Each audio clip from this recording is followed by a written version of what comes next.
bird on a tree. I'm just sitting here. I got time, it's clear to see. From up here, the world seems small.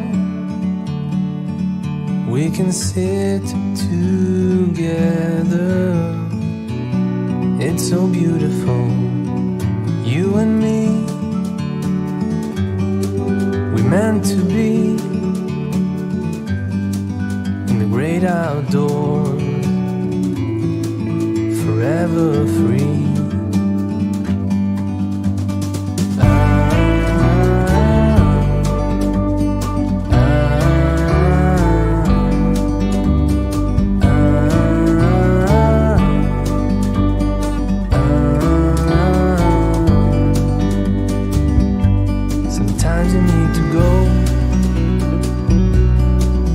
Take a step back to see the truth around you. From a distance you can tell.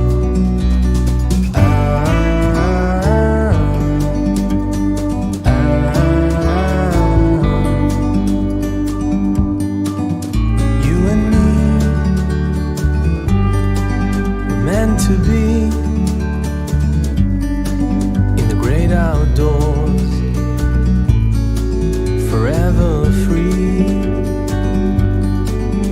You and me, meant to be in the great outdoors, forever free.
Good evening, Glitter Gang. Happy Thursday. This is Kathryn Scraps Live. We're going to be working on the Catch a Tag Remastered album, the landscape version, the school version. It's Thursday, June 25th. I'm here every Thursday. And sometimes I make progress in albums. So that's what this show is. I was watching vocal coach reaction videos before I started, so that's what I was up to. I'm sure you were all spending your time more productively. All right, so let's see. Let's say hi to the crew. Joyce was first, and her comment was, "Hello, am I first?" Yes, Joyce, you were first. Fran and Sandra staking out their seats, getting ready. Sandra's got to supervise the album creation. Deb, hello, how are you? Barbara Jean and Kimberly, good evening. Hello to Donna and Kathleen. Priya, how are you? Carol Joan, happy Thursday part 2. Candy, good evening. Candy says, good evening, Glitterati. Very important personages here amongst the Glitterati. Gretchen, we are back. Hello. Judy, welcome. Judy says, a little bit I heard this afternoon's show. I really missed a great discussion. Yes, today is the last Thursday of the month, so it's when we do our book club. And today we're discussing Footprints in the Sand by Mary Jane Clark. And we had thoughts. About this book for sure. For sure we did. Gretchen said she's been working on her album. Wow. Joyce had her 18-pound kitty jump in her lap. Ooh, that's a lot. Deb, how are you? Melanie, good evening. Brizzy girl, good morning from Australia.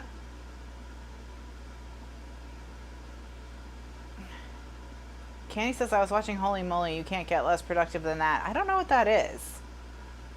I don't know what that is. Catherine, how are you? Ella, happy Thursday. Anne, how are ya? Yeah, I don't know what Holy Moly is. I was watching people reacting to Morissette Amon, who has a pretty expansive whistle register, and like she can control it and sing in it instead of, and not just make sounds in it, which is really hard to do. Very, very few people can do that. So like, you know, it's kind of a surprise the first time you've ever heard her sing, I guess. So like it always takes that, like they always get so shocked when it happens. So it's kind of fun. All right, if you know it's coming.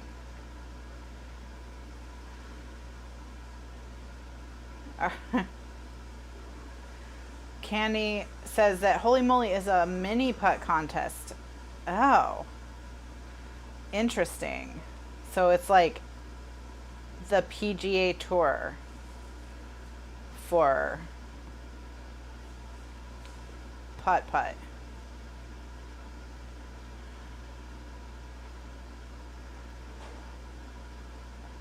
That sounds like fun to do, but not to watch. I don't know. Sometimes mini golf can be so infuriating.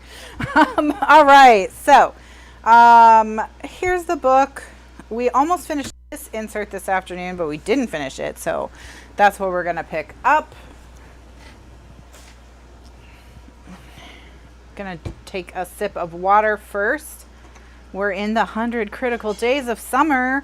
So make sure you're drinking your water.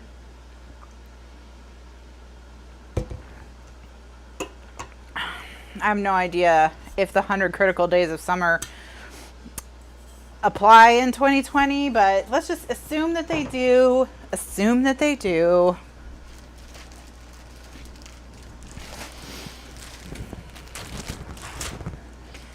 All right. So what we had done was we did our alarm clock, and now we have to just decorate this flap. And we had chosen, we're going to put this school time on the front with, you know, pattern paper behind it. And then we'll put this on the back with pattern paper behind it. So I'm going to Sharpie the edges of these two pieces, I think, to make them nice and crisp. And remember, when you do this, that you are drawing on the paper and just dragging the edge of the Sharpie along the card. You're not drawing on the card.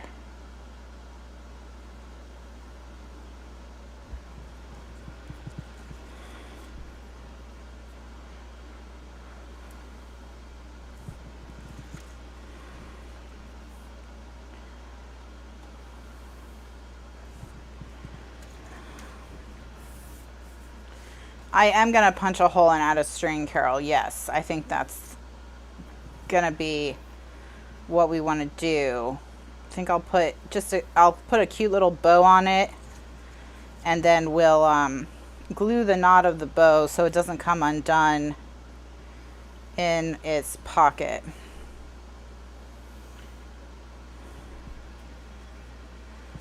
All right, so I think this is a 3/8 inch hole, so let's use the crocodile. It's not quite a 3/8 inch hole, so we just have to Sharpie the hole. It's a little trickier, but I think I'll be okay. Yeah, we got through it. We got through it. All right. So let's do the string.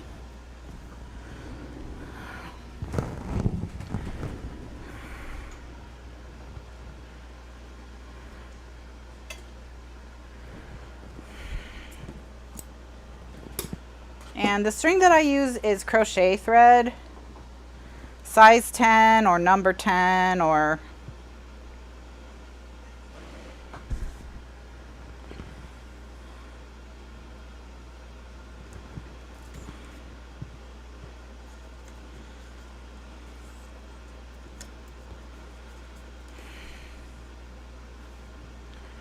Now I want the ribbon, the bow, to be closer to the hole. So I'm gonna move the knot. I'm gonna try and move the knot to the hole. There we go. So that when I tie my knot here, just gonna tie a square knot first.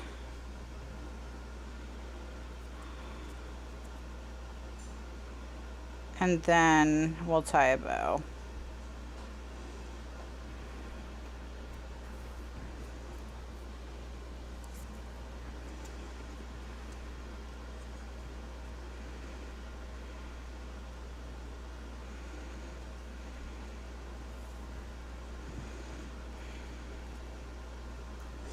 So over the weekend, my sister was going to a birthday party and her present hadn't come in.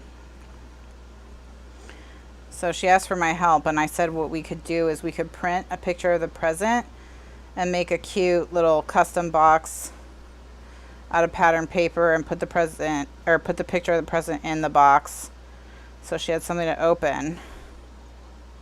And when it came time to tie a ribbon around the box, my sister was making fun of my ribbon tying ability, which I'm doing her a favor. She's making fun of my ribbon skills. Just rude.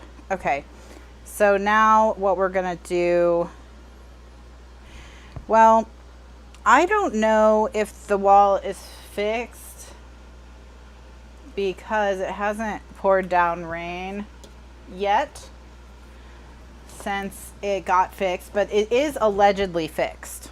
But they came and they said they sealed the crack in the stucco. Now they didn't repair the stucco in the sense that they didn't pry up the stucco that was messed up and replaster the area. They just kind of, I don't know, put some stucco glue over the area that has the crack. So it will remain to be seen if it is, in fact, fixed. So the next time there's a big storm, we'll have to check the wall in the room and see if it's seeping through the wall.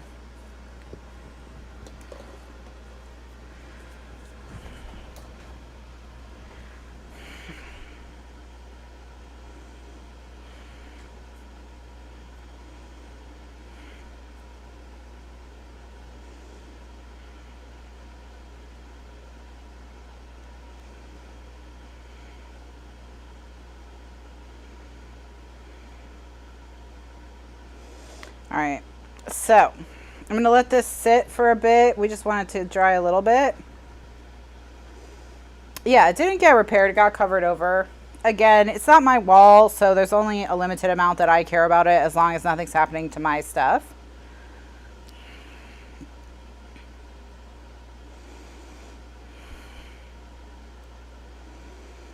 But,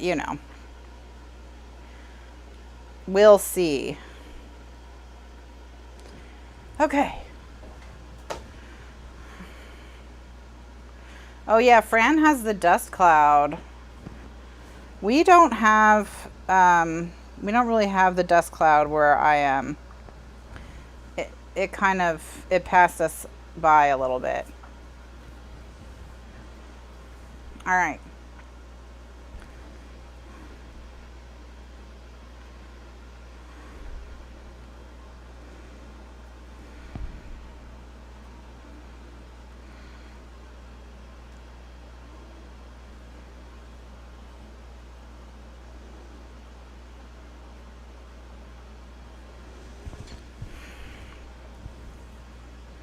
Yeah, Fran has the dust cloud.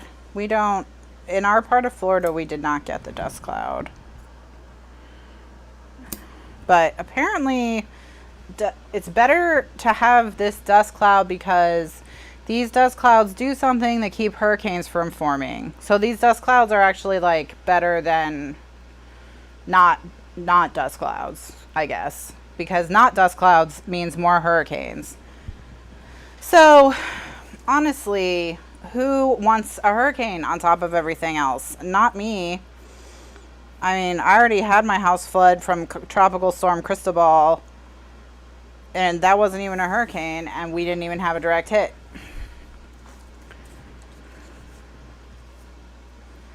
Okay, so I'm going to set that aside to dry, and I'm actually going to put my little Post-its on top of it to try and train that flap. All right, so we've got the red, so I think the blue. Oh wait, no, because this is blue. So not blue. So let's do yellow. We'll do the yellow. We can do the blue on the other side. All right. So these get cut to 5 1/4 by 2 3/4. So I'm going to do that and I'll be right back.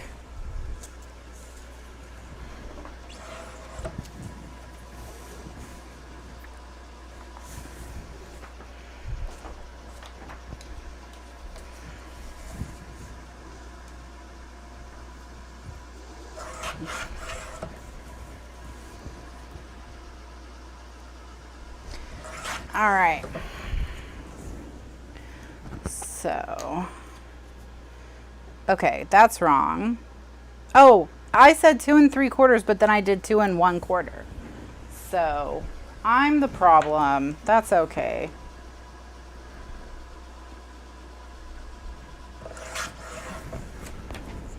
That's cool. That's fine. There we go. Goes on the back with the back to the books. And then we'll do the orange basketballs.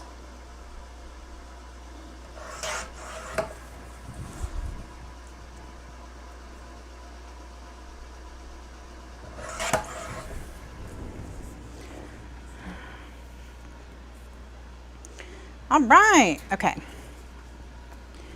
So I'm going to ink the edges of these.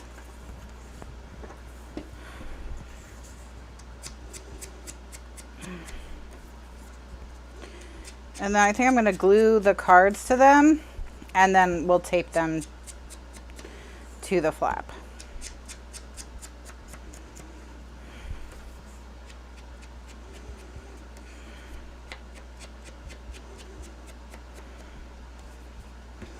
Okay, so this one's book club book was the most messed up of all the books we've read so far. Which is kind of crazy to say since it was a cozy mystery, which usually they're not all that messed up. But this one was definitely a surprise in a lot of ways.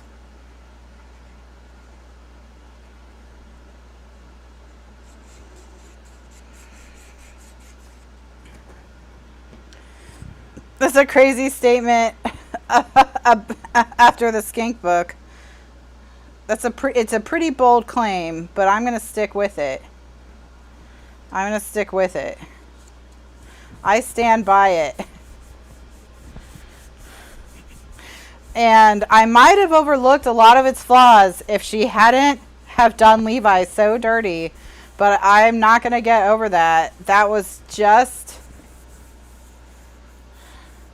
Well, have you ever read any... It's so funny because my sister and I were talking about that, and I was like, you know, I read a Carol Higgins Clark book. That's her daughter. And I wasn't impressed by her writing either. And I was like, the apple is not falling anywhere near the tree in this family. That, you know, because Jack Higgins, the dad, he was a writer too, and I believe a good one. So it must skip a generation, you know.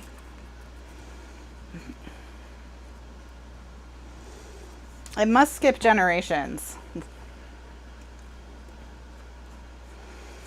Oh, or just choose different genres of writing so it's not a direct comparison. Well, Mary Higgins Clark doesn't write cozy mysteries. She writes normal murder mysteries, right? So, or wrote, I guess I should say.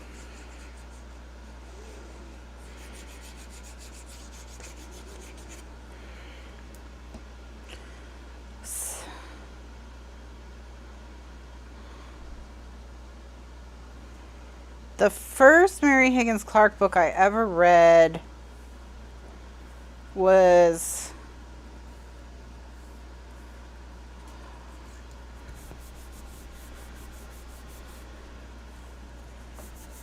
no, that's the letters are Sue something maybe. Yeah, Sue Grafton. That's it. Thank you, Bev.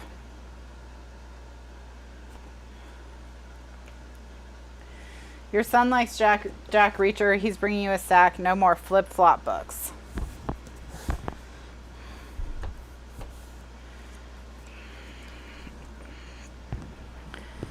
Yeah, Sue Grafton does the alphabet. I never got into the alphabet books, but I did read a lot of Patricia Cornwell's books, but like she went off the rails big time. Like it just got crazier and crazier, like with like people stalking her around the country, you know, pretending to be other people. Like it's just weird stuff, breaking in out of insane asylums, and it got very soap opera-ish when I quit.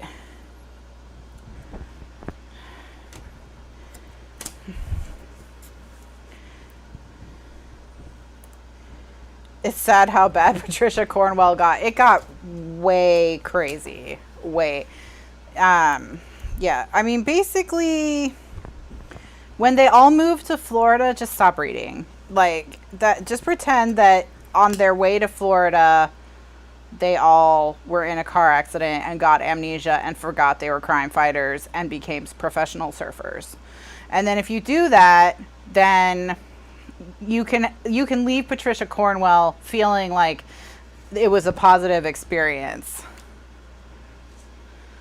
Like there was one book where the whole plot revolved around orange tree blight in the most bizarre way. Like it gets very weird. It gets very weird. Like people impersonating psychiatrists and stuff. It's just so strange.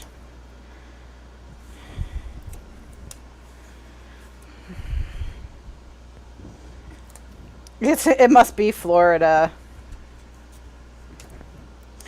There's someone who's doing conversations between the states, and the most recent state. I saw a conversation where it was like they were talking about tearing statues down and whether it was a positive or a negative, and they asked Florida if Florida was in favor of tearing down Confederate statues, and Florida said yes. And then one of the other states said Florida doesn't actually agree with you, and then they were like, Florida, are you in favor of tearing down Union statues? And Florida was like, yes. And they said, well, you can't be on both sides. And they said, and this is the most perfect summation of Florida, period. Chaos knows no sides.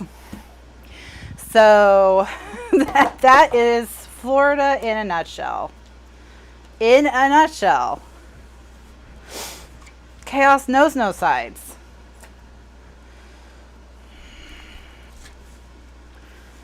That's our energy. That's our state energy.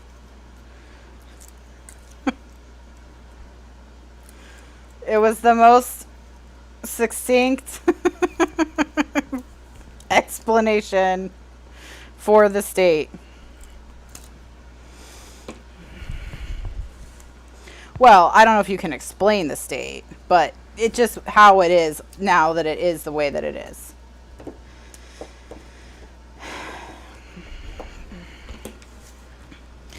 So I was laughing at that.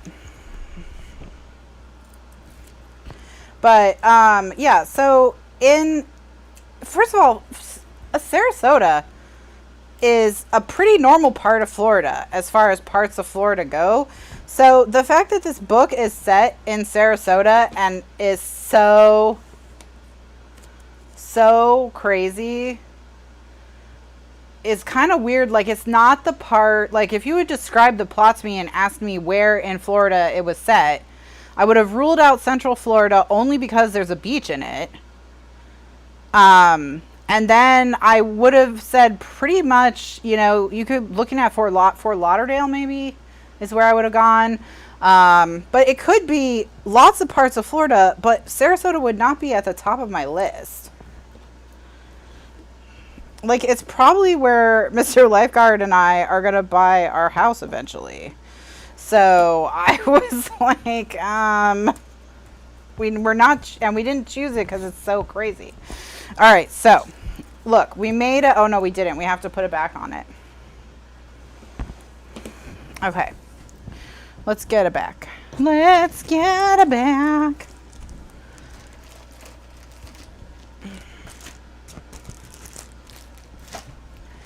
Sarasota is the show house. It's the room where we put company when company comes.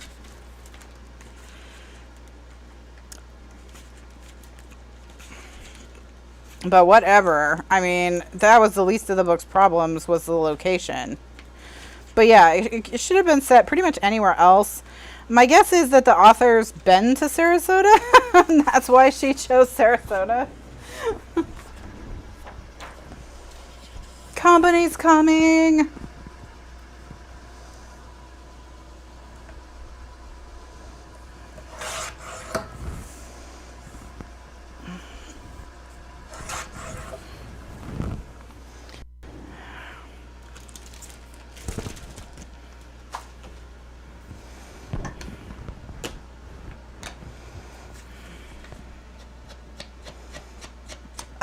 Yeah, but okay, so the Amish thing I want to talk about, it is correct that there are a lot of Anabaptists of all kinds, including the Amish, in this part of Florida. So because there are Amish and Mennonite communities and all kinds of Anabaptist communities. There's some north of me, there's some east of me, there's some south of me. So there are quite a few in the area. And oh, kitty. Hi. You gonna come say hi? You want to jump up? Come on, jump up. Come on. Come on. Yay, say hi, everyone. Say hi. Look how skinny. Look how skinny.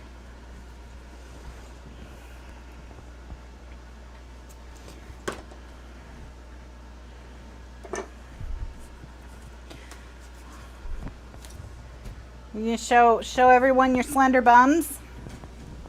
I guess you probably only have one bum. She's out of here. Hi.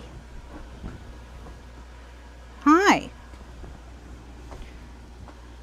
I know, she's starving. Yeah, you are starving. I'm sorry about that.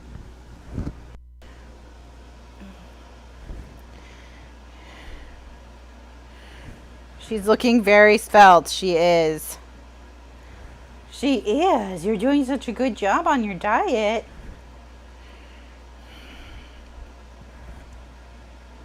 She doesn't have to lose as much weight as we thought. She only has to get down to around 11 3/4 pounds.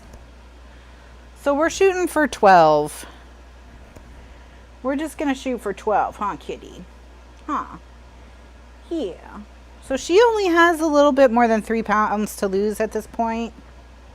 Just over 3. So not too terrible. It's not as bad as it was before, huh? Yeah. She's on the floor getting pets. I wish she would be on the desk getting pets. Can I put you on the desk? Oh. Ugh. There.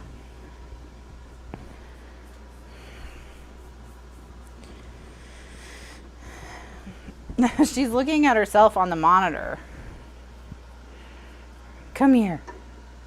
Hi. There you go. Okay, there you go. They haven't heard your purrs in a while.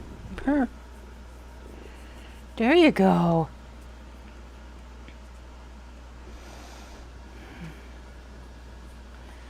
Yeah. Okay. Good visit. Good visit.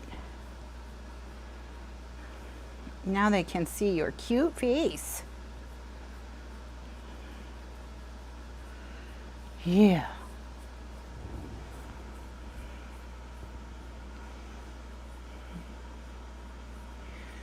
It is 20% of her weight. Yeah.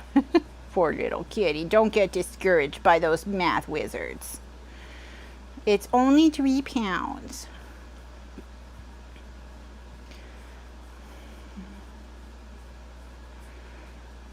Oh, you're showing off tonight. It's been a while since you've been around. Yeah.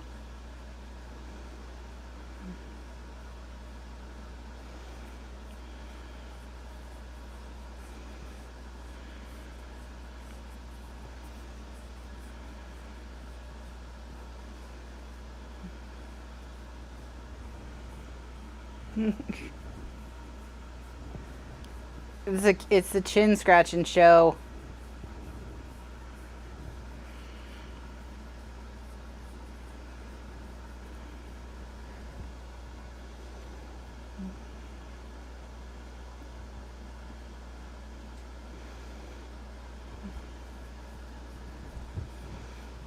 Uh-oh. Now she's not gonna leave. You're not gonna leave, are you, buddy? I wouldn't leave if I was getting chin scritches. Yeah.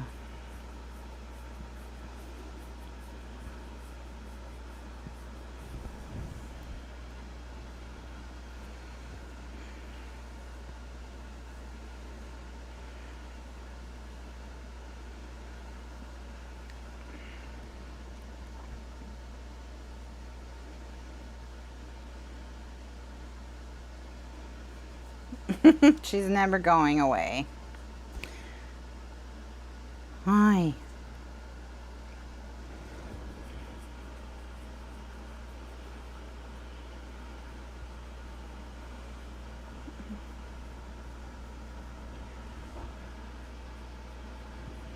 Okay.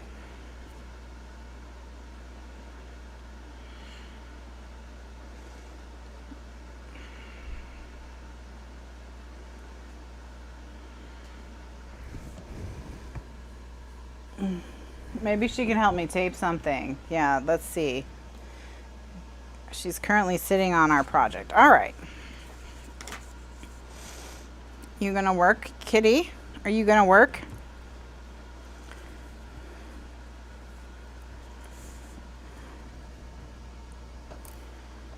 We're gonna tape this. Are you gonna lie down?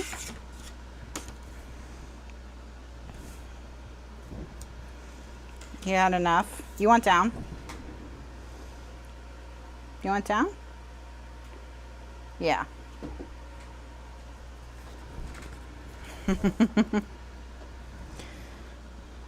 She didn't know how she got up here. And when I put this here, I blocked her way down. So that's why she was confused. She's okay now. All right. So what were we? Oh, yeah. So there are quite a few Amish communities around here. If you want Amish pie, you can get Amish pie, cake, that sort of stuff. And a lot of them, you know, have catalogs and ship and whatnot. So that wasn't a surprise, you know, that Levi was there so much as that his character was treated the way he was treated.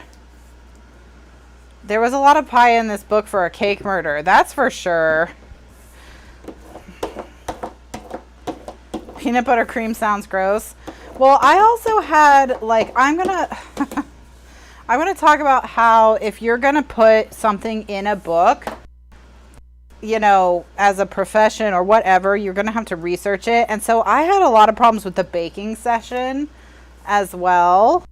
Like, as long as we're nitpicking everything that was wrong with this book, the sentence that really made me crazy, angry, was when the mom was so concerned that the measurements be right that she carefully scooped the flour with the scoop and then leveled it off with a knife. First of all, professional bakers weigh everything. Okay, so let's just start there. They don't scoop. When you're making a wedding cake in particular, you know, wedding cakes are so large, you would be scooping forever. It was really, that's the scoop, that the scooping was happening at all was a problem. But what was really a problem is anyone who's like a moderately proficient home baker knows you don't put the scoop into the flour because that compresses the flour and you end up with more flour than you need. And that the best way to measure flour, if you're going to use the scoop method, is to spoon the flour into the scoop gently. So to fluff up the flour, gently spoon it into the scoop and then level it off so that it doesn't compress and you don't get too much flour. So that whole scene was like nails on a chalkboard. So I wasn't already like, you know, irritated enough by this whole book. When we got to the baking scene, I was like, why is this in here? First of all, this doesn't need to be in here. They could just be going to the wedding. They don't have to be baking the cake. If they are baking the cake, I don't really need to know about it. And if I am going to know about it, can you at least do like some research? Just even a tiny bit. Gretchen says, I thought you dumped the cake mix out of the box. And Ella says that she does the scoop, but she's not a pro baker. Yeah, you're excused, Ella, because you're not a professional baker baking a wedding cake. You're excused. So the baking part is the cozy theme of the series. So it's not the acting, it's the baking. Ugh, whatever. It's just, that makes it worse.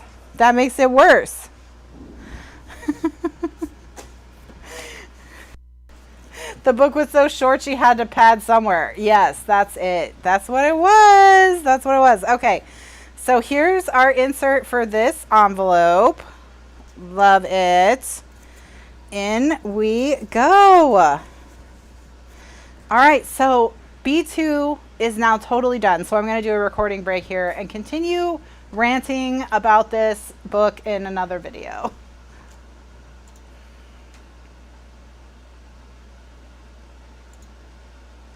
Greetings, Glitter Gang. It is 9:37 on June 25th, and we have just finished page B2, including the insert.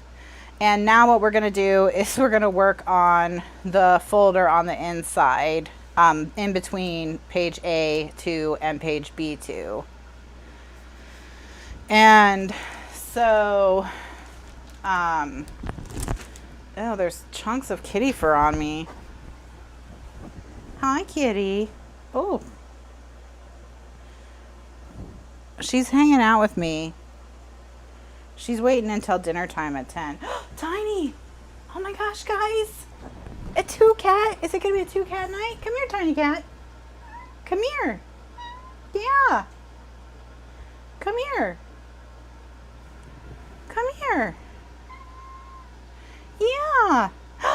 2-cat night. Hi.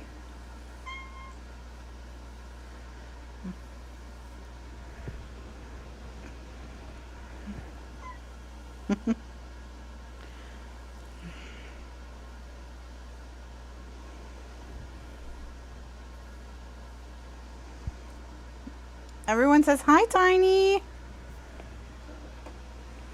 Those little squeaks. Yep.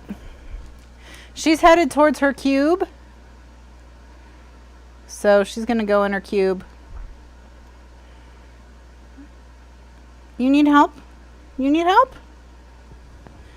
Do you need help getting in your cube? Do you need help? Here, let me help you. I know what you're trying to do. Let me pick you up. No, just stop running away. Whoa. Stop fighting me. I'm trying to help you. There.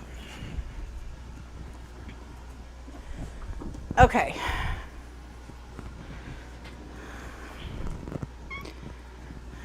All right, I guess I misjudged the situation. She wasn't ready to go in the box. All right. So the only part of the page A and page B that we see when we're in the folder is this blue.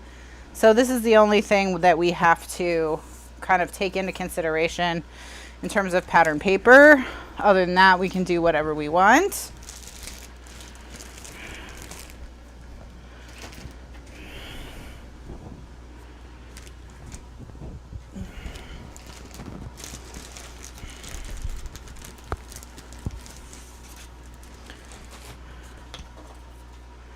And I'm going to pull this out just in case I want to try and incorporate it. Mainly what I want to see is if at 6 inches, okay, so I can't really cut it in half. I'd have to cut it kind of uneven, so we may use it, we may not. All right, pattern paper.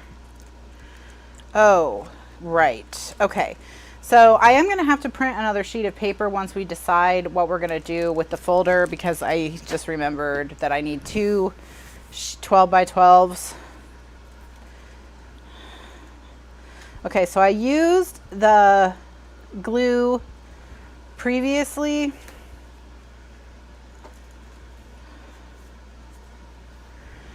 So let's see. What if we used the backpacks and then on the 2 sides we did like the green polka dots?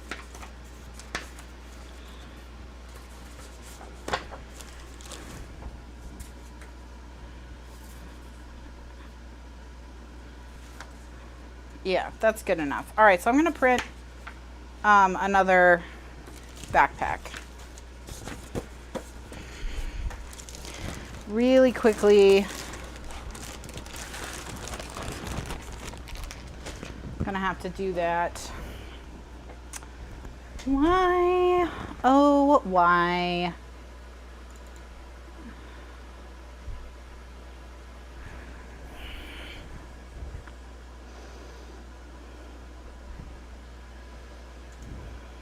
All right, so here we are in the computer.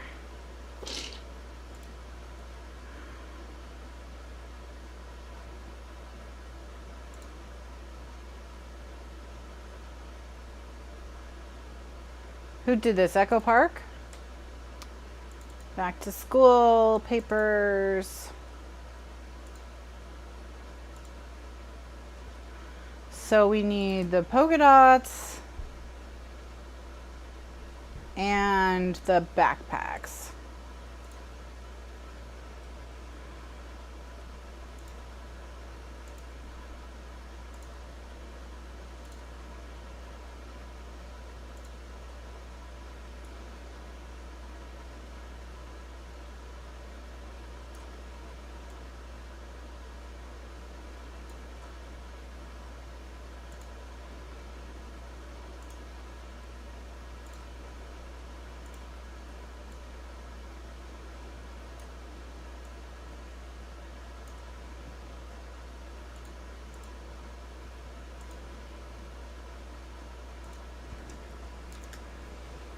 Okay, so now we're going to print.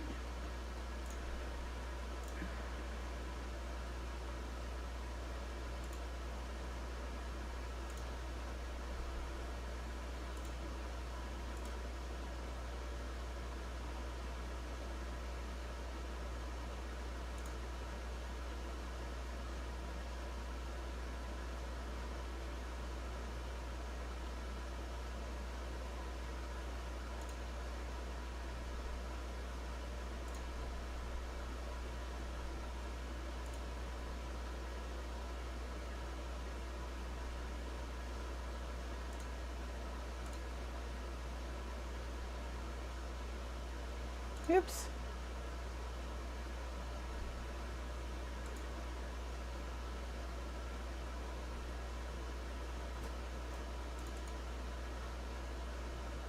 All right. Hey, no. Ugh, they're fighting in my cables. I don't know why when they fight, they've got to fight in my cables, but it's the most infuriating thing.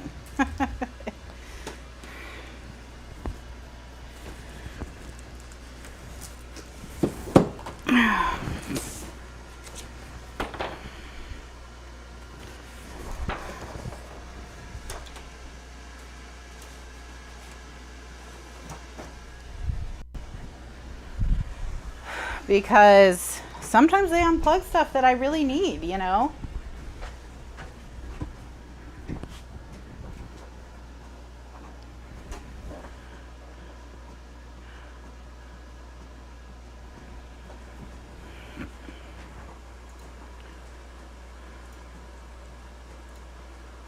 So I'm gonna just print another one of the backpacks and then we'll be good to go.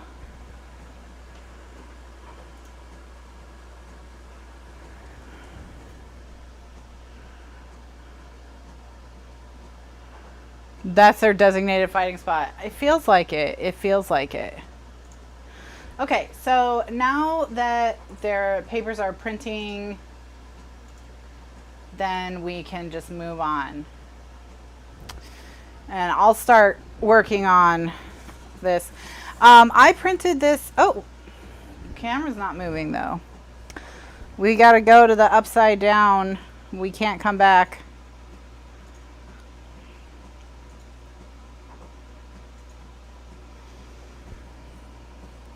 Hi.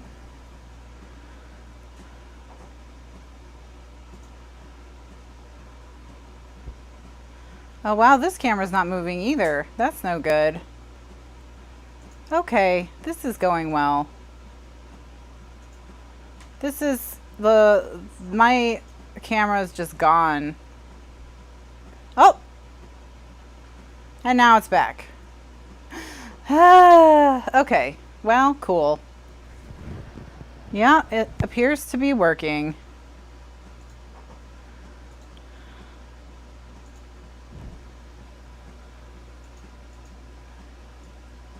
It was just like not even an option to click on to choose. And then it just reasserted itself, so whatever, I'm gonna let it go.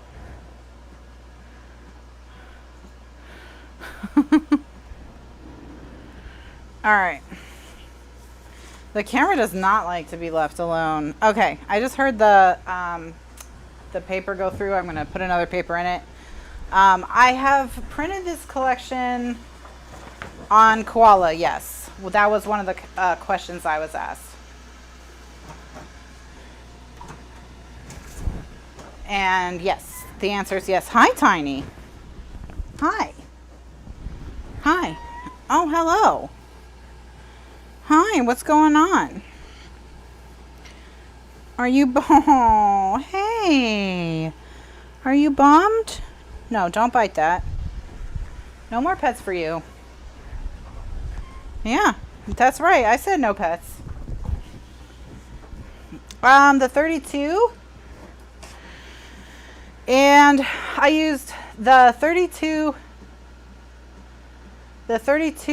pound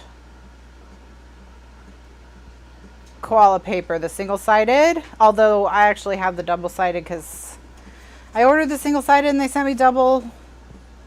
And then, but the 32 or 34 pound, the really thin stuff, I like for matting because it doesn't add as much bulk to the album. All right, so 8.5 by 4. 8.5 by 4.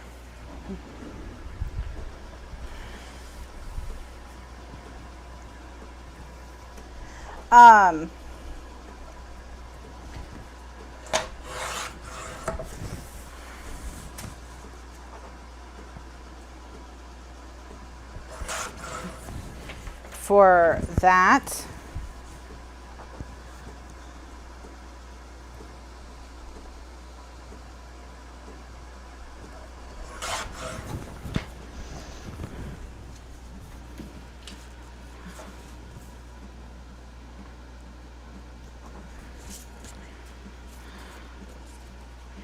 And then this one will be 8.5, but by, okay.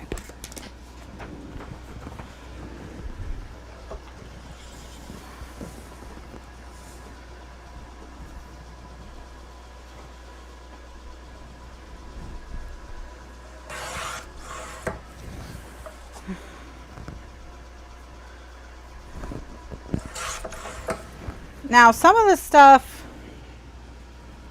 in the wedding cake section was, you know, useful information to have, like soaking the cake layers with syrup. That's something that intern Liz and I learned in 2019. Helps cakes stay moist. So that's absolutely one of those good to know sort of things. But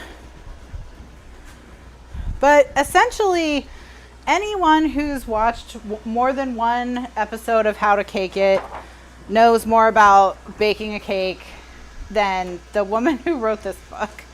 So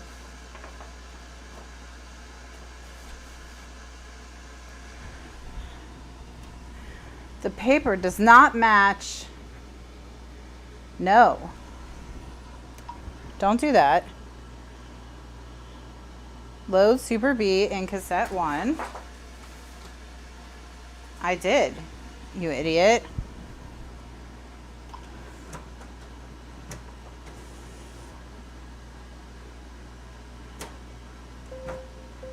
Paper jam. No, you don't have a paper jam. You're just confused. Okay, then press clear. Why are you like this?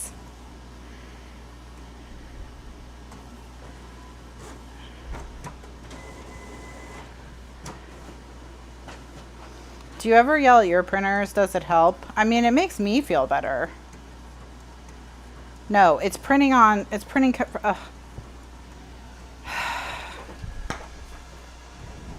Oh my gosh. Why are you terrible? Okay, I have to print again one of the sheets because the printer confused itself. According to the credits at the end of the book, the author's real life mom is a baker. Oh no. Well, I don't know what she's doing, scooping flour like that instead of weighing it. But I don't have high hopes.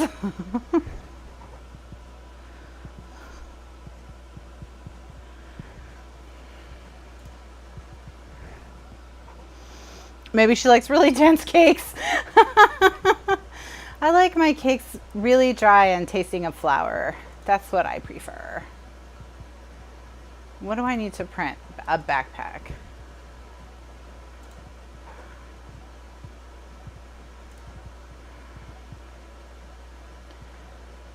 So my printer has decided to take things into its own hands, which is not great.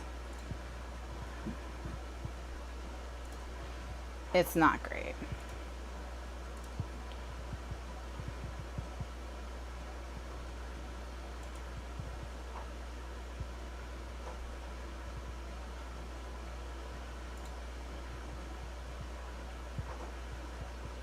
I'm gonna blame the cats.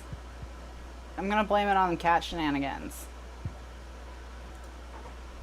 Why not? Cat shenanigans.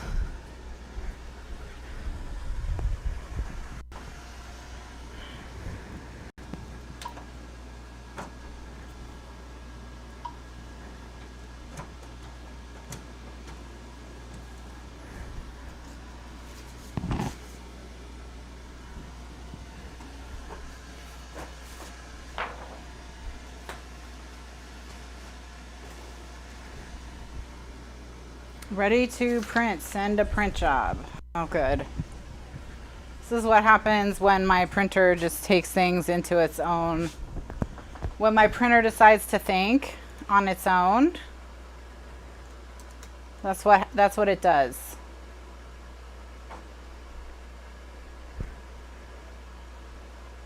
That's right.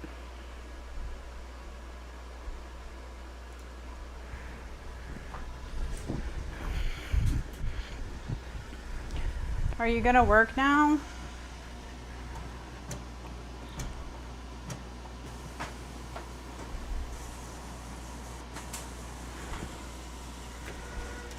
No, you still don't want to work.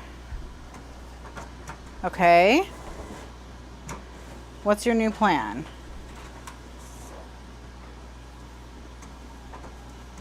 No, stop. Why are you why? Stop it. Oh my gosh. Yeah, I know.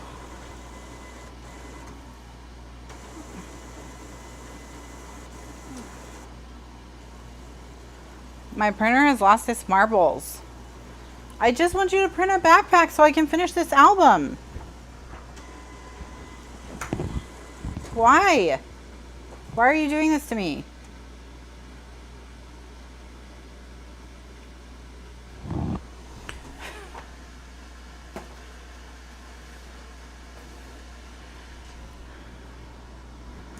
Send a print job.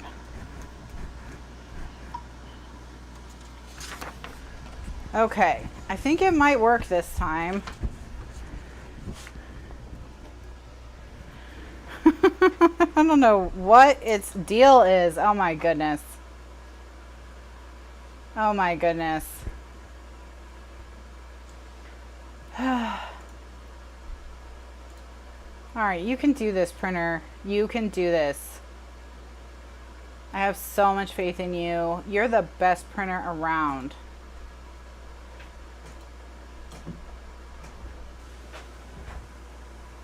Nope. It's just gonna be a piece of crap. Alright, you're getting unplugged. Yeah. Yeah, no, that's happening. Yeah. You're gonna feel really bad.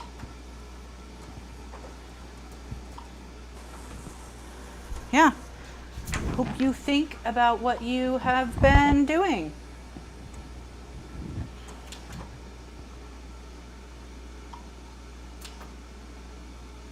Yeah? Yeah. Oh, mm-hmm.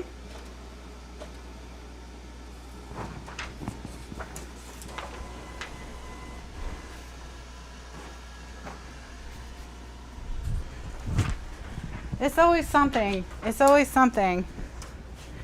She's killing the printer. That's right. That's right. The printer, it's curtains. Curtains for the printer.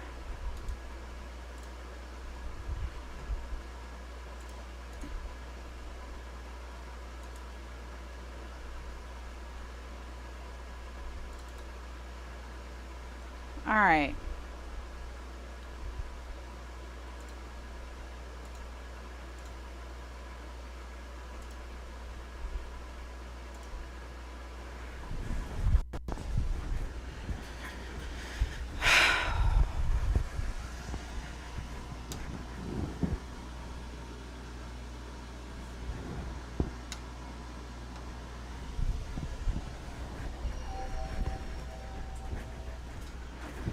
All right.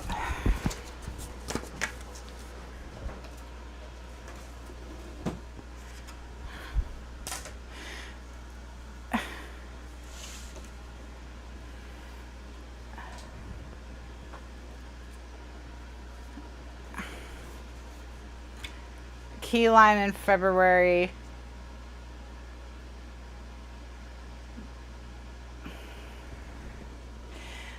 February is the month you would least want to come to Florida if you wanted to go to the beach. It's the month where you're least likely to have nice weather.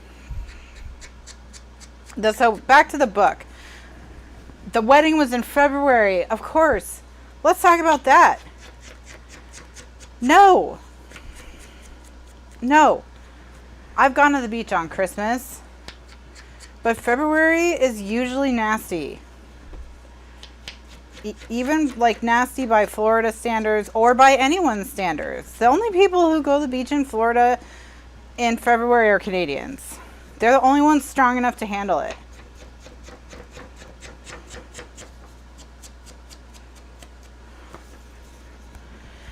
I mean, technically, it's possible the weather could be wonderful. Like, there might be a nice day in Florida. But you would never plan a beach wedding in Florida for February because you could not guarantee nice weather. You know what I mean?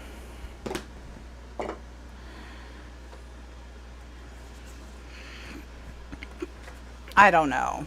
I wouldn't take a chance. The hotel rates would be cheap. That's true. That's definitely true.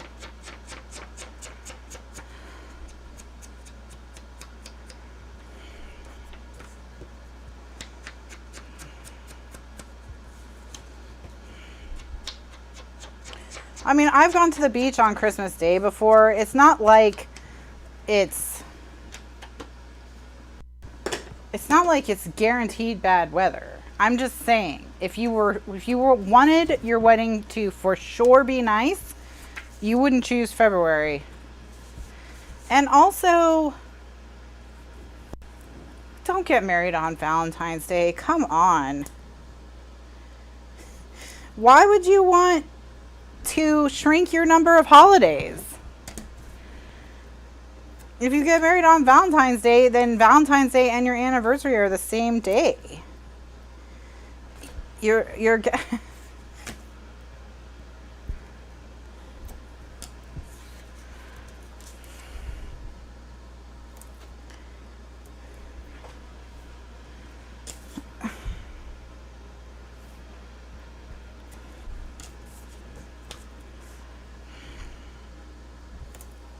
oh well, okay.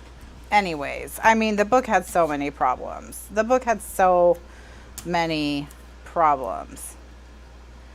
Yeah, who wants to go out to dinner on Valentine's Day? Now you can't go out on your anniversary either. I know, it's because everything is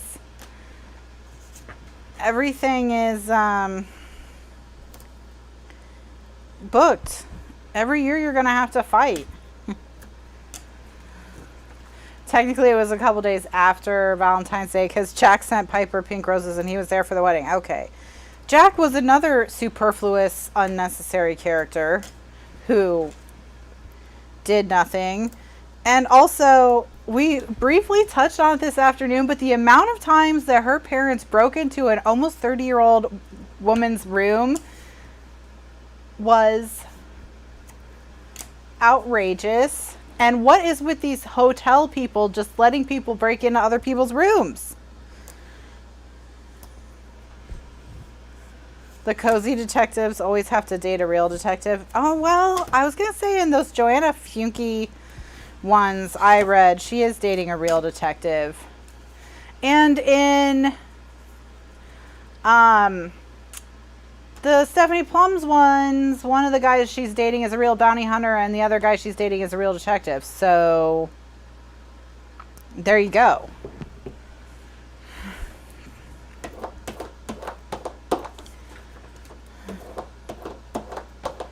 Miss Marple never did. Miss Marple never dated any real detectives.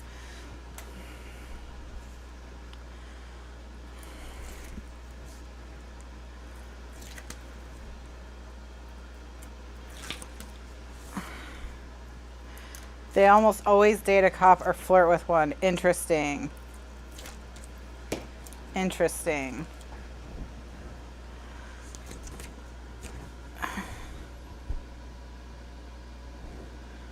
Oh, yeah.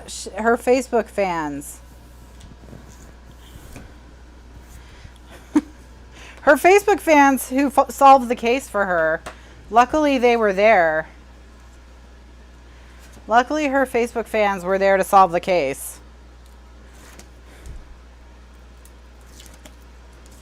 So Someone has to be annoyed that they get in danger.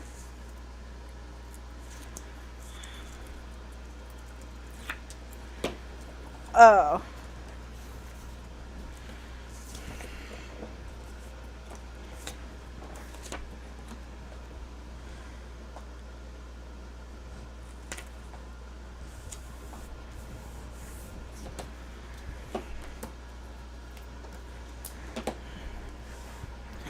Oh my gosh. Yeah, Jack didn't need to be there. He contributed nothing. I mean, he didn't even have inside information because he was out of his jurisdiction. A lot of these issues have to do with the books. This book was third in a series with carryover characters that the fans want to see.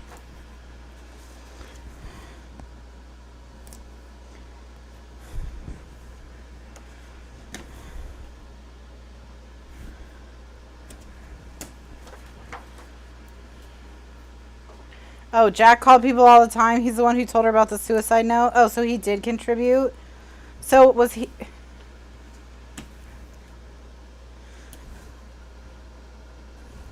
Yeah, but Jack didn't solve the crime. Jack didn't solve the crime. It was her Facebook fans who solved the crime. So... Well, and not even really, because I'm not sure she would have connected all the dots if it weren't for the pufferfish incident,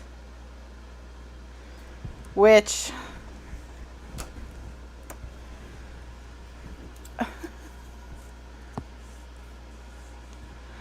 yeah,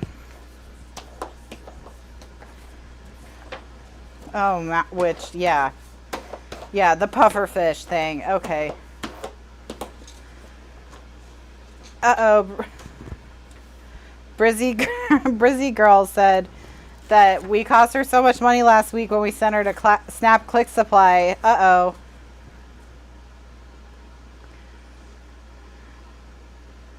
So it says the whole point of a cozy mystery is that you don't need the cops. Well, I mean, to be fair to the writers of cozy mysteries, cops do have something like a 20% homicide solve rate, so it's not like they're solving a lot of murders. But part of the reason for that is because, you know, they are bound by laws that protect the rights, you know, of people, like constitutionally, which bakers slash actresses slash amateur sleuths just ignore. So,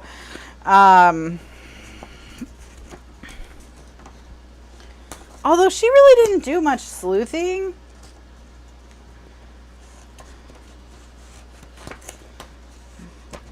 Like, I didn't really feel like she was, you know, out and about sleuthing all the time, really.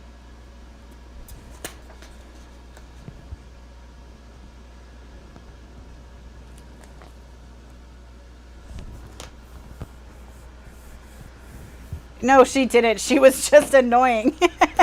Yeah, she wasn't like, you know, breaking into people's places and, you know,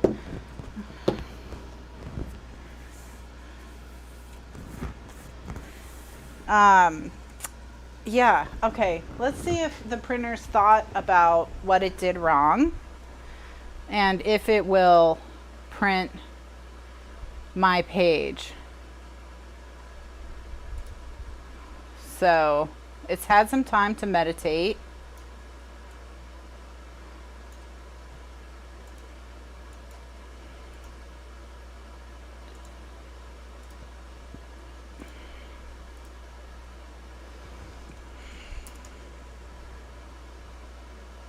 Let's see how we do.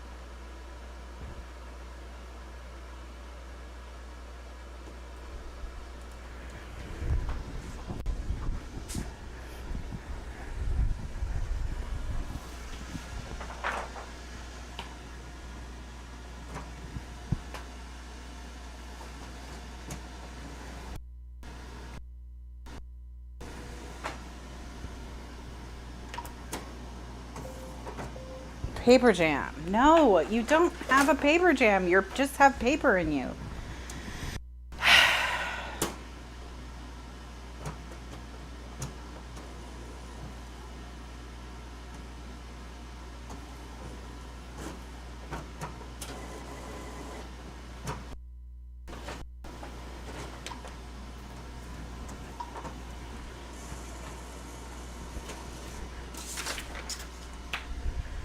Okay.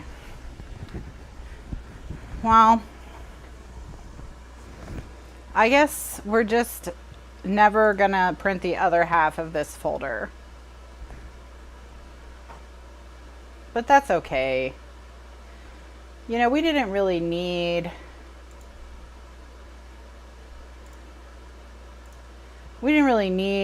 the backpacks. It's okay. All right, how are you doing? Are you all right now? Load a single sheet in the rear. Okay, well that's better. We're gonna load a single sheet in the rear. Hey, look at you. Press blue. Print. You're printing! Yay!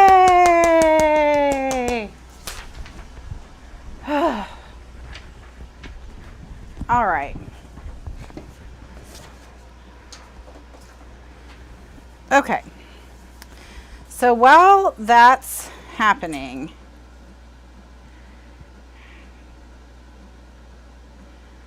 I'm thinking what we're going to do is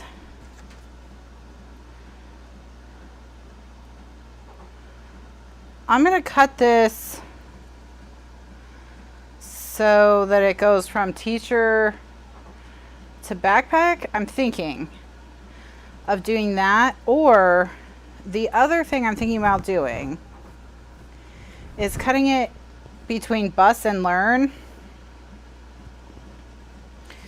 and putting it on a strip and like filling in the difference with pattern paper, but then the two sides would be slightly like not symmetrical. Maybe I need to not try and use this.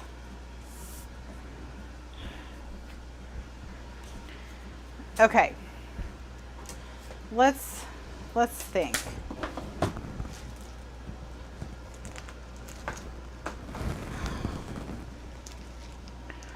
All right.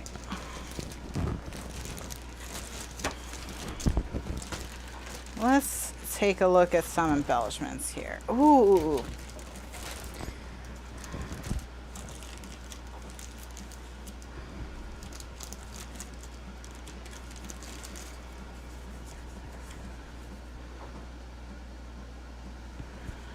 Okay.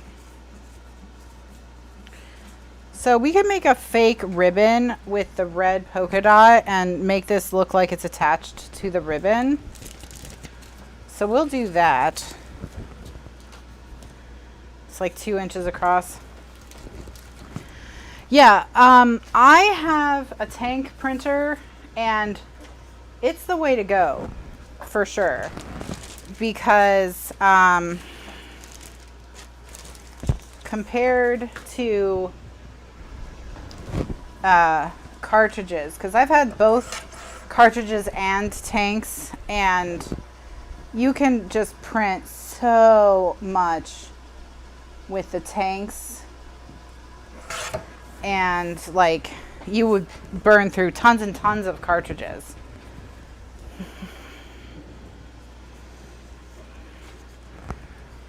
So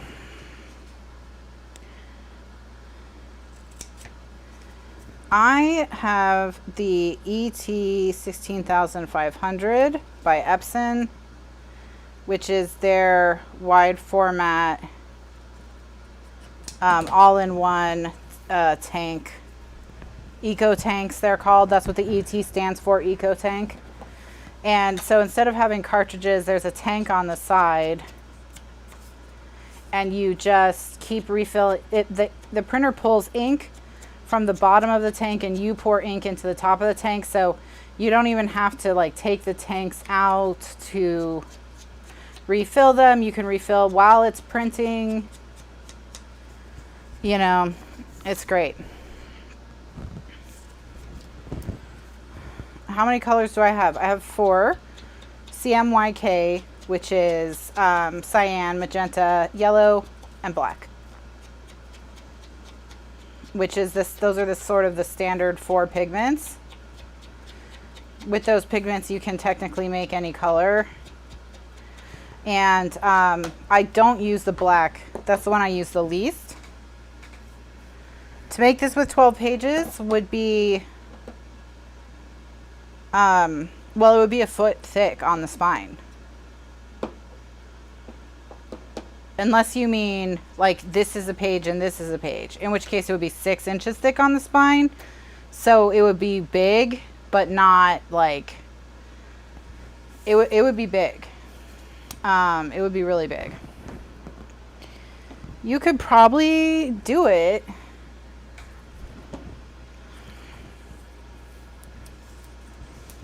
Now the ET 16500 I bought refurbished from Epson during a sale. So I got it for $5.99, which was $400 off. So,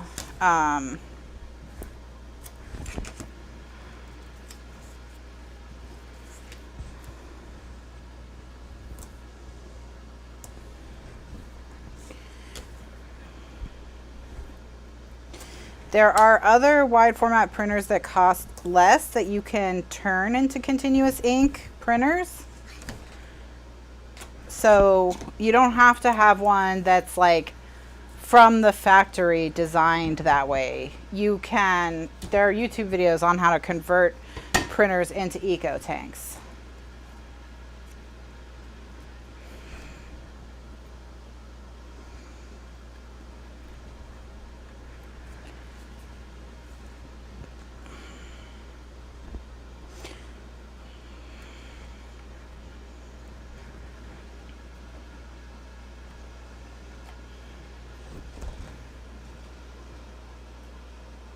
The paper makes a big difference.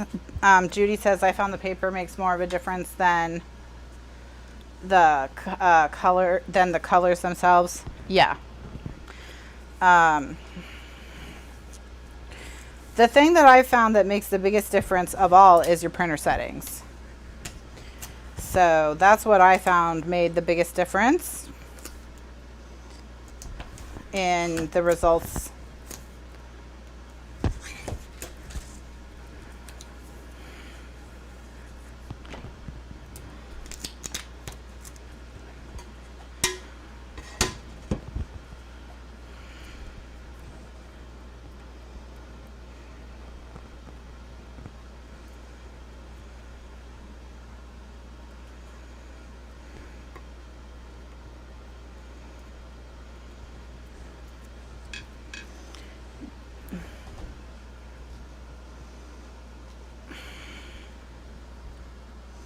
But yeah, I mean, when I was reading the book, I wasn't having all of these thoughts. I was just kind of like, okay, that's happening, and then that's happening, and then that's happening. All right, fine.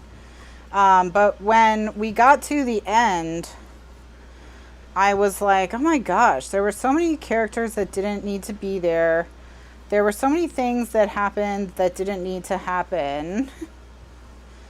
The amnesia, I mean, the suicide, the painting.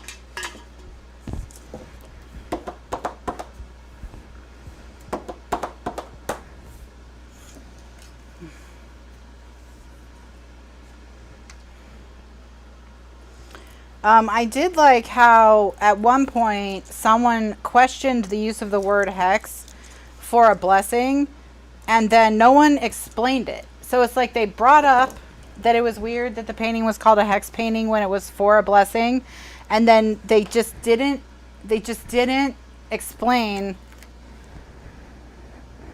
anything about it. Like they just were like, yeah, weird, huh? And then they just let it hang there. I was like, why even bring it up? Why even bring it up? It went nowhere. Do you want to know the answer? It's because the German word for like witching or magic is hexen. So the German word for witch is hexen. So it just means magic, kind of. It just means, it's just a generic word for magic, so it can be good or bad. You know, it's so, like, it could have been there. Like, they could have just said that. Someone could have just said that. Why?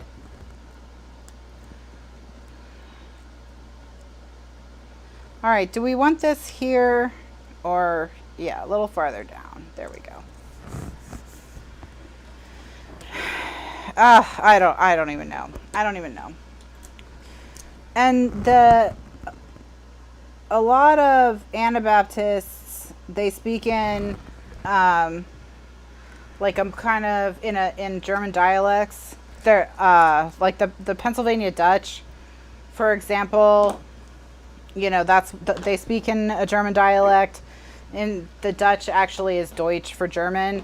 They're not from Holland or the Netherlands. They're from Germany. So there's a lot of German just in their language.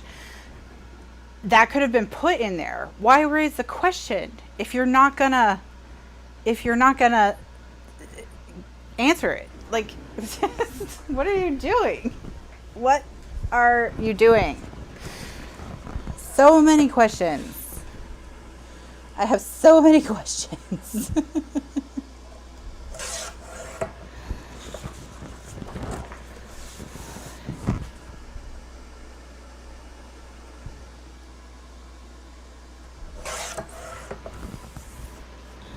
Oh, well. Man.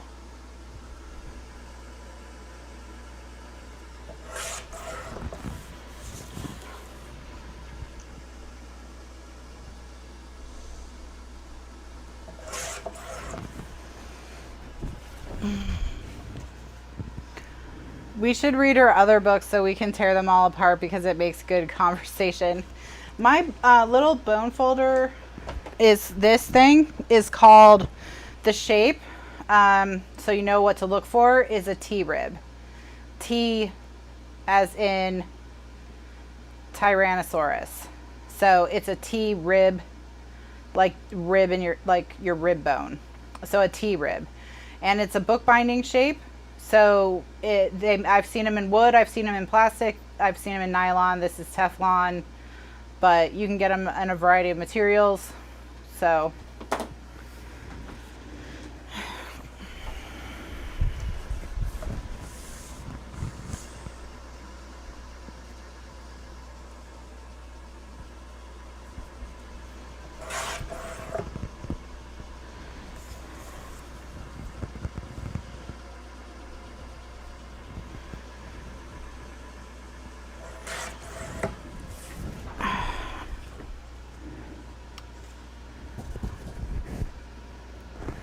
yes, T-rib, absolutely. Like trib, yes.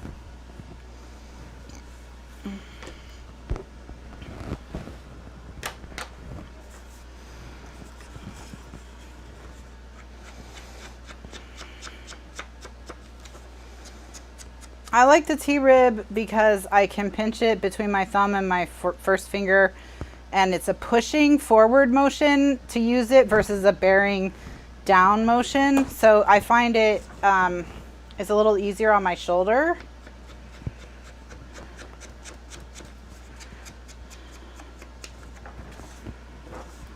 Oh my gosh. The Alligator Alley Bar and Grill.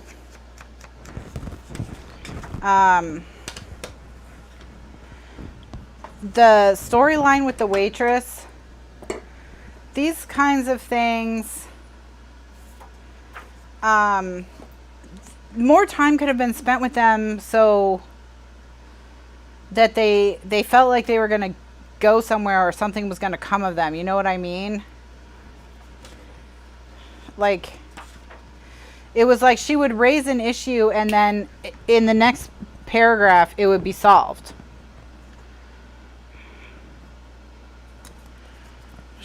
she'd be like, oh no, the killer's getting blackmailed. Just kidding. The blackmailer is dead now.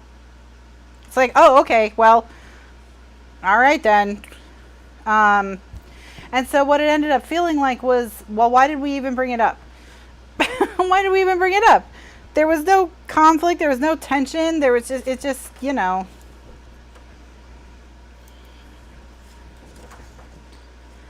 Yeah, why did she make the book so short? She could have spent more time on these issues that she was raising instead of raising an issue and then immediately just discarding it.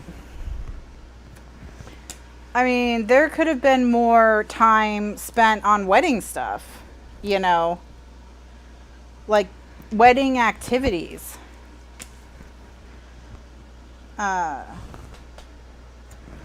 You know, was there a bachelorette party? Did that happen? I feel like we could have bachelorette partied at the Alligator Alley Bar and Grill, and she could have like done some snooping during the I mean, you know, whatever. I'm not writing this book, but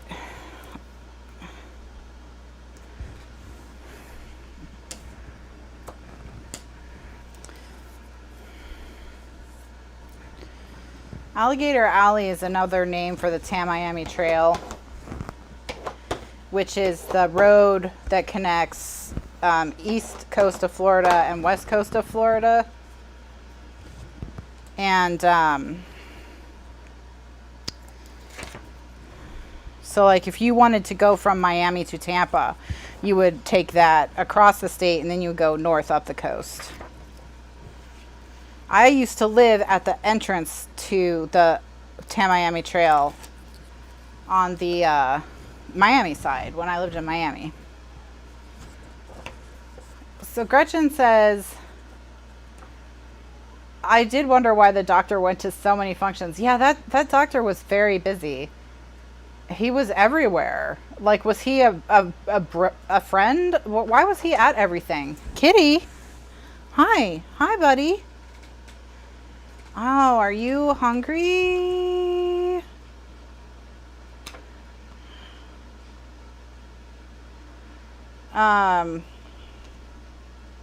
Like, I know why he was at the condo stuff, right? Because he and his wife lived in the condo that was going to be developed. And that's why he killed Shelley, because she was going to blackmail him for selling prescription drugs to drug dealers by making him sell his condo. That was her master plan.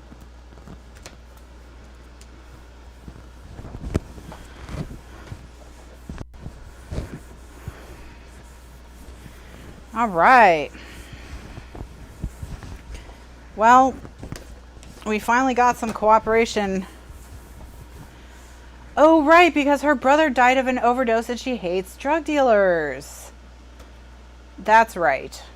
I forgot. I was like, why was she such a supervillain? But it's because she hates drug dealers.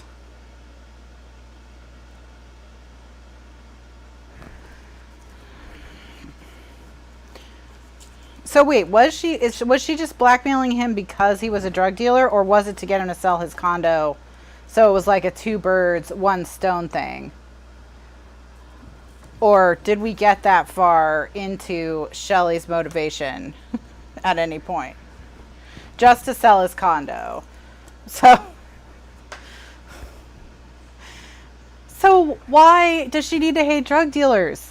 Because, well, I'll tell you why she's hate drug dealers. Because we needed the beach bum to have a motivation for killing her. You know, because literally everyone had to have a motive for killing Shelley.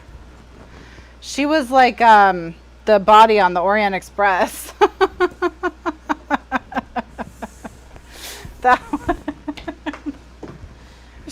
She's like everyone killed Shelley.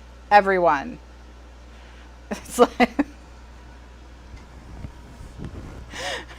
except for Levi. Levi had no motive. Levi's the only person who didn't have a motive for killing Shelley.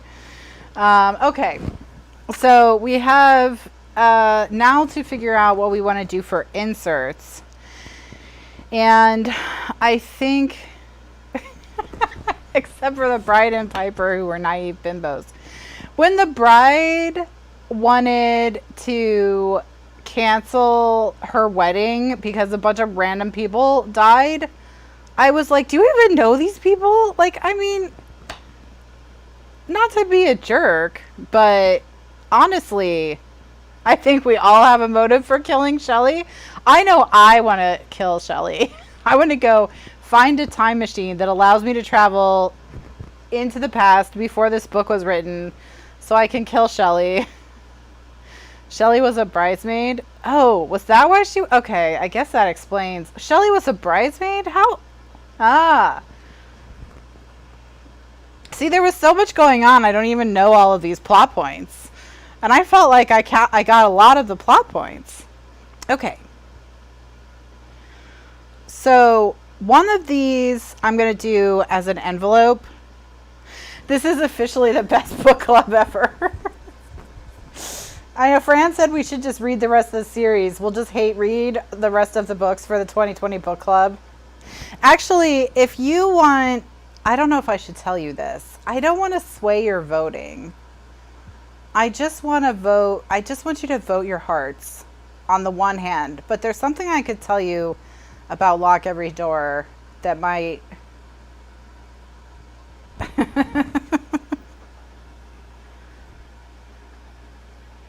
You mean the book club selections aren't all like this?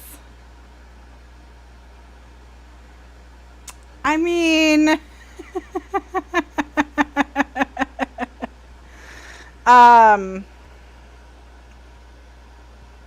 You saw the one I voted for? I'm the only one who voted for that last time I checked. I have read Lock Every Door. And so has intern Liz. And what I will tell you is that after she finished it, she came home and we like ranted about the book at the top of our lungs for like an hour. So there's definitely a lot to unpack with Lock Every Door, for sure. For sure. Yeah. Bev's gonna change her vote. Mary voted for it because it was a mystery. It is a mystery, sort of. I would say it's probably more of a thriller. There is a mystery that gets solved, but it's more of a thriller. Well, I don't know. It's a mystery thriller for sure. There's a mystery and there's thrills. Okay. Goodreads says it's a mystery. Sure, we'll go with that. We'll go with it's a mystery.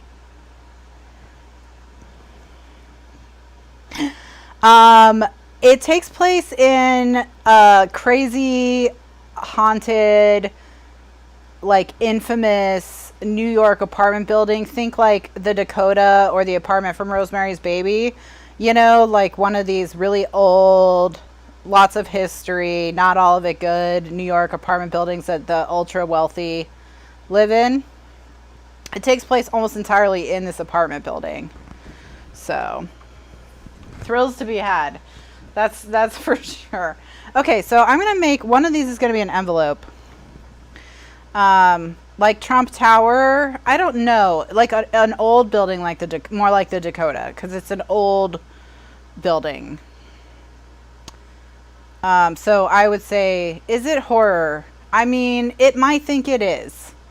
I didn't find it horrifying. It might have, if it was intended to be horrifying, it did not horrify me. So, the Waldorf, yes. But there are things about it that could be disturbing and or scary or whatever, but it's not on the page, if that helps. So like nothing that's potentially disturbing are you gonna like have to read through it as it's happening, like blow by blow or whatever, you know? So like when people are going missing and stuff, you don't know what's happening to them. You're not on the page with them. You stay with the perspective of the main character the whole time. Okay. So let's get my let's get my book. Old Secret Passages like Nancy Drew. Oh my gosh. It is kind of like a Nancy Drew.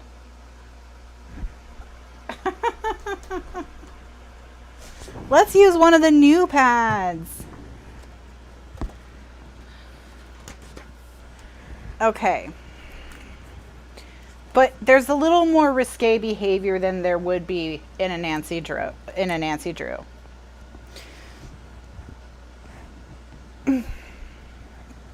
Okay, so I want to do great another notebook. All right, fine. I'll put it away. You want to use the old dirty notebooks? Fine. No new notebook for you. No.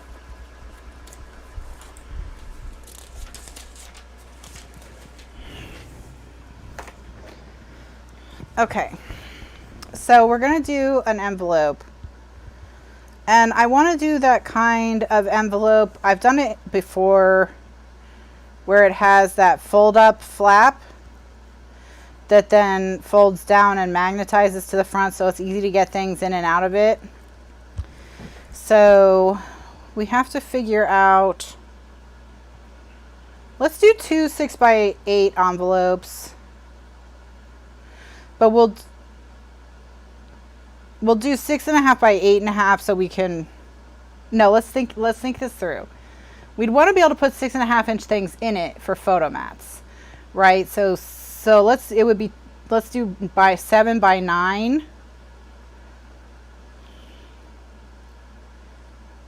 Yeah, let's do 7 by 9.5. Let's do 7.5 by 9.5. Okay. Actually, technically 9.5 by 7.5. So, okay, so I have a question in the chat. Speaking of magnets, how come sometimes you use 2 magnets and sometimes you use a roofing cap and a magnet? It depends on how many layers of cardstock I have to go through. If I have to go through 4 or more layers of paper, I will always use 2 magnets. Less than that, and I usually use a magnet and a metal piece because magnets are far more expensive than the metal pieces, and so it conserves the magnet. So that's all. That's all it is. Okay, so the pieces are, we've got the back piece with the flap. So this is 7.5, and this is 9.5. The flap, let's do 2.5, which means this whole piece from top to bottom is 7.5 plus 2.5, which is 10, plus an inch for the bottom. So piece 1 is 11.5 by 10. And then the piece that goes on the front will be just a 1/4 inch shorter than this. So, but not, it doesn't need to be, it doesn't have to wrap around. So it would be 1 by 9 because it doesn't have to wrap around. And it's not 9, it's 8 3/4. 8 3/4. Because it's a 1/4 inch shorter. And then instead of 11.5, it's 9.5. And that should get it done. So one 8.5 by 10 inch piece and one 9.5 by 8 3/4 inch piece. So let's see. Oh, Kitty is so hungry. She wants me to go feed her 10 o'clock food. But she's been up here since before 10, so she probably missed that she has 10 o'clock food.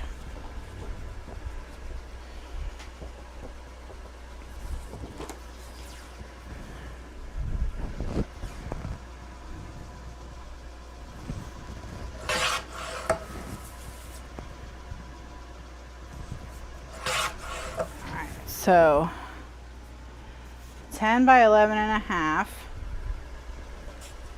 And what I say for this one, 9.5 by 8 3/4. Okay.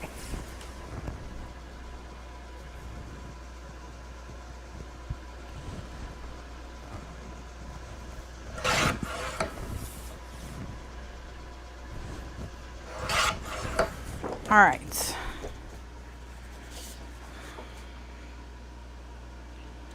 So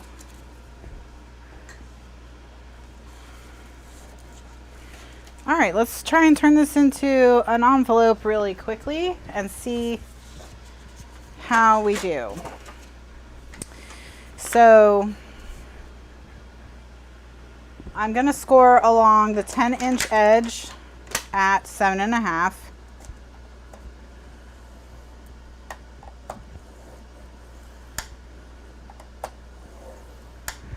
And then along the 11.5-inch edge at 1 and 10.5. Oops. And when I scored the 10-inch edge, it should have been at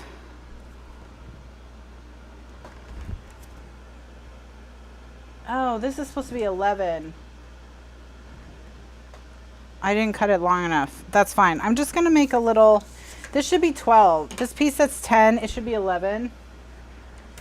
It should be 11.5 by 11 because I needed to add an inch for the bottom. But I'm just going to do a,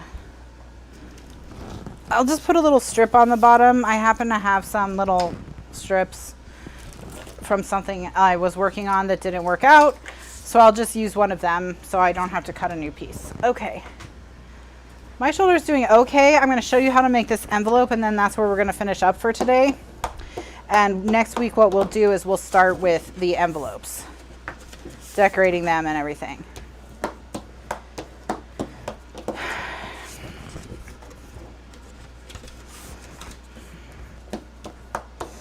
That's right, it's going to be Franken paper. So what we're going to do is we're just going to stick this down like so, and that will create a bottom. So this is just a 2-inch piece scored in half. Okay, and then this guy needs to get scored at 7.25. So 7.25 is where it gets scored, right? Except, is that right? No, that's not right.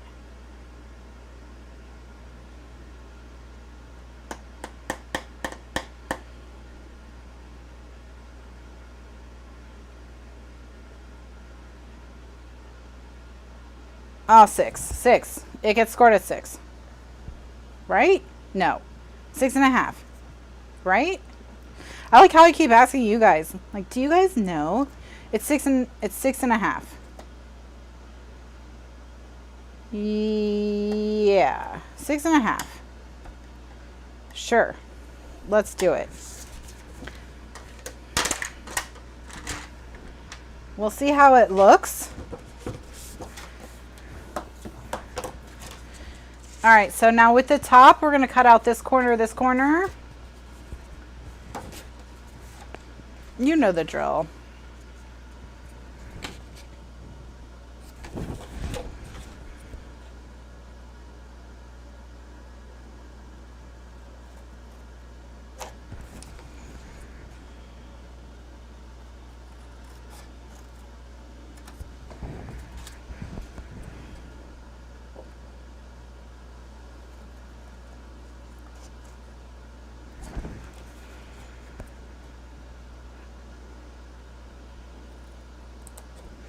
Okay. And then what we need to do is these side pieces, in order, I want them rounded first. So I want them rounded so that when they stick up, they look kind of like an envelope. So I'm going to round them with my 1/2-inch corner rounder.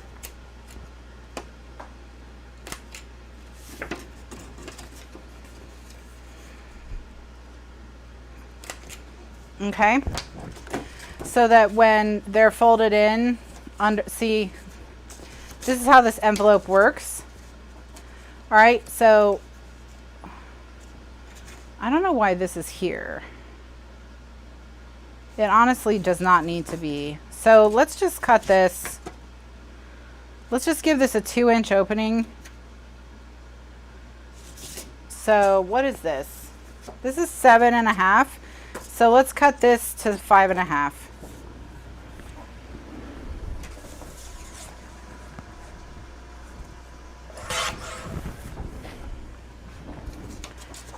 Oh, we could have used it on the bottom, but I cut it off already, so now we can't. So see, look, it's an envelope.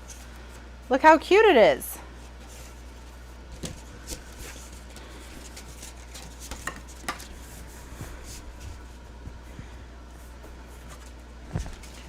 All right, so now we're not going to use this piece though. We'll use the piece we cut off, because at least the piece we cut off is the right size.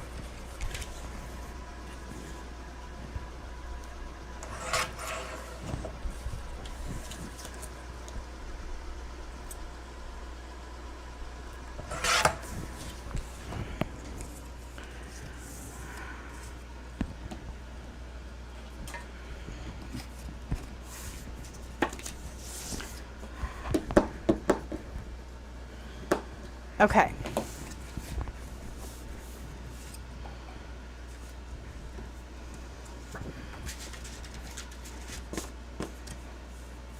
So we're going to stick this here.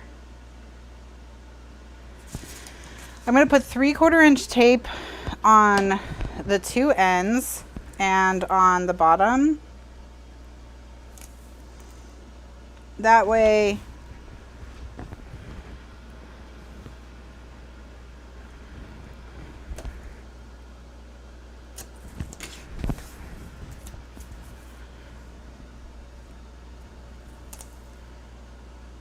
oh wait, do I want to do that? Well, I did it. Not on the bottom, just on the two sides. Okay.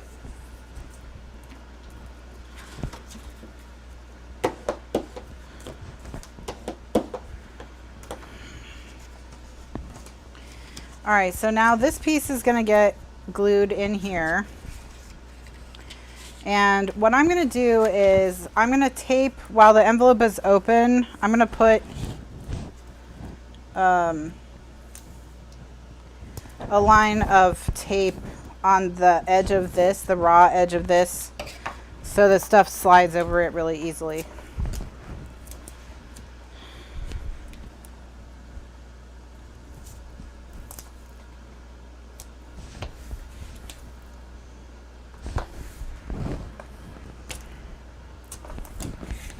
And then now on this one, I'm going to put 3/4 inch tape on the bottom. Okay.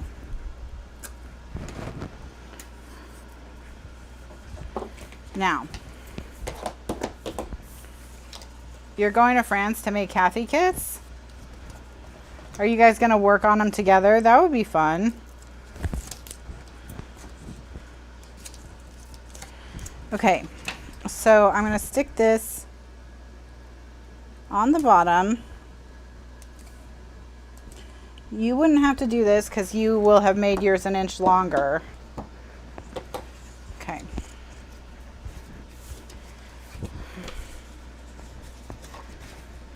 And then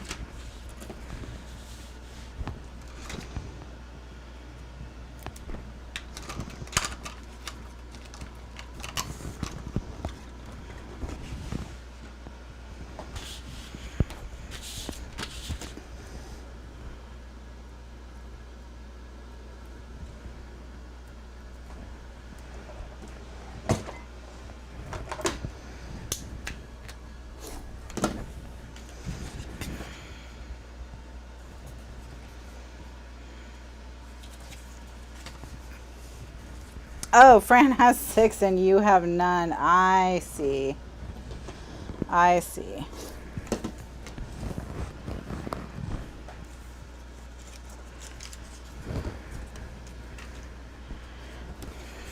All right, so I'm going to put tape on this.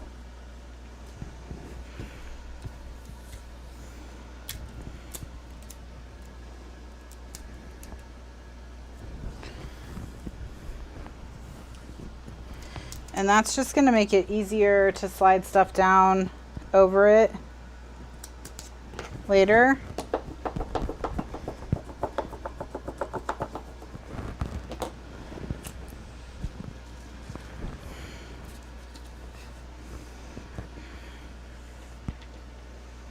Okay, now what I'm going to do is I'm going to put this down first. So I'm going to peel the tape from this one and this one, just the bottom. I have to pull this up a little bit on the sides.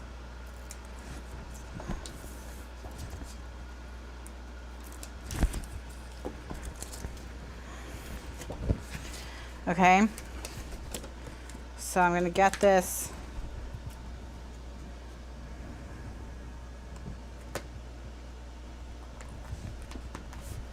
even. All right, now I'm going to flip it over and see. Now when I fold it shut, it's going to close onto these two sides, and that will make an envelope. All right, so we made an envelope. Ooh, I should have rounded that corner. Oh well, whatever, I didn't. But I could have rounded this corner additionally and given it a rounded edge. Now we can either round the corner or angle it or leave it just envelope like flat. I'm gonna round it.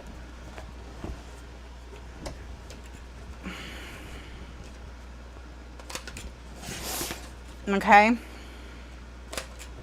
So I'm gonna go over the measurements with you one more time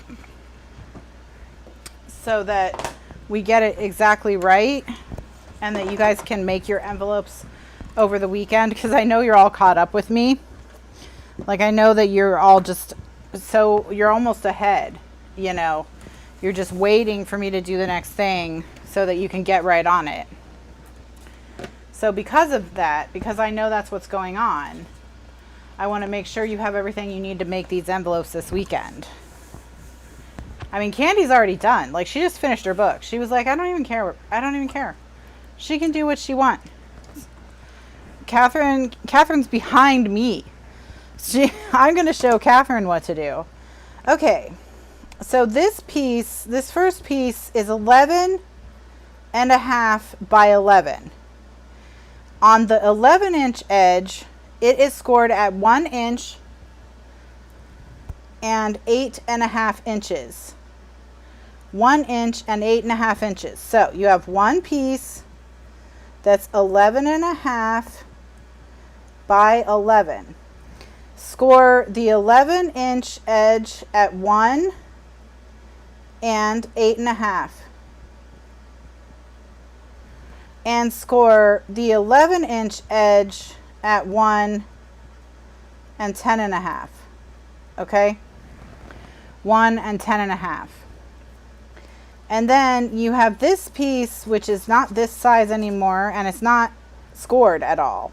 So the next piece is 1, and it's 9.5